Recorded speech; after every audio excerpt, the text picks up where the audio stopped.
In the second row. I'm Mustafa Barghouti from Palestine. I have this question. We are held accountable as Palestinians 3 times a day.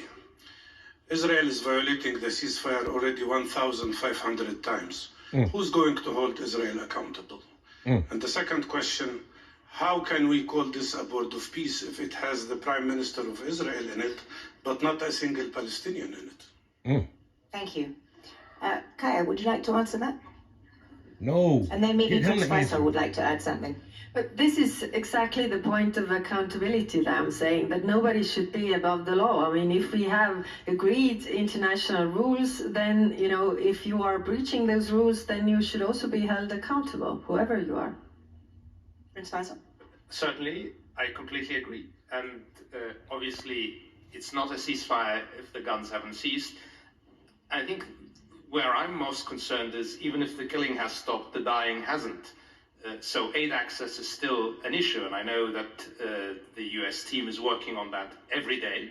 So one of the reasons we're remaining engaged is just because of that, is we do see, it doesn't always translate, unfortunately, into what's happening on the ground, but we do see a consistent engagement on trying to get these things addressed, whether it's the ceasefire violations, whether it's the issue of opening up aid access.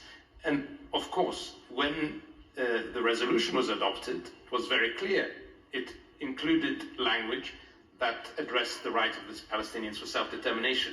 So certainly, I know from the Kingdom's perspective, many of those countries that signed on to the resolution, many of those countries that have agreed to join the board, we see this very much as one step on the road to Palestinian self-determination. Obviously, the priority needs to be to stop the dying in Gaza, to stabilize that situation, to start the rebuilding, to build the reassurance that there is no longer a threat from Gaza to its neighbors, and then move that to addressing the issue of Palestinian rights. And with that, you know, we believe very strongly that if we don't address holistically the rights of the Palestinians, including the Palestinians of the West Bank, and here this is very critical, the unity of Gaza and the West Bank needs to be maintained. And that can only happen if we stabilize the situation in Gaza, because there's no linkage with a space that is currently in chaos.